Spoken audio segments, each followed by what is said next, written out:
how much cash should you have in your investment portfolio in case of an opportunity? Certified financial planner Warren Ingram with us as always. This idea of keeping cash powder dry, if you like, Warren, feels a bit, I don't know, a bit old-fashioned. It feels old-fashioned until an incredible opportunity or equally a major disaster arrives, and then all of a sudden it feels like the best thing you've ever done. So I think it's a bit like curry, where you say, a little bit of curry powder is great, and too much curry powder is a destroyer, and no curry powder makes it a stew. So cash is that role. It's something that forms a stabilizer in a portfolio when markets are rocky. It's the thing that will generate some growth on a fairly consistent basis, assuming there are interest rates to be earned. And equally, a little bit of cash will give you the opportunity to use the money when markets are down and opportunities abound. So the short answer is, I always think somewhere around 5% of a portfolio to a maximum of 30% is kind of a good range for cash, as long as you've got a long-term focus. Your superhero, Warren Buffett, at the moment is sitting on record amounts of cash. Now, people are interpreting that to mean that the markets around the world are very, very expensive, and he's waiting for a crash to invest. And it's precisely that strategy that we should all be thinking about, maybe not at the scale of Mr. Buffett.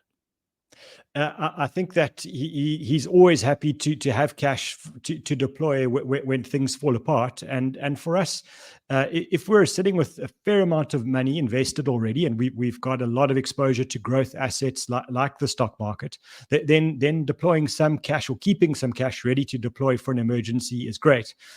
However, most of us, are in the position where we're trying to accumulate capital as fast as we can, and then having a dead asset or a lazy asset, maybe like cash, where it becomes too much of your portfolio, doesn't make sense. So I think if you're in the very wealthy category, cash is fine to have a bit lying around, but for the bulk of us, I think then you're aiming at that 5% level, Bruce. Okay, so that is what we are looking to solve. What action do we take this week in order to align our portfolios to make sure that we've got that powder dry? Because we don't want to be necessarily selling our winners in excited markets around the world. We need to start building some cash reserves.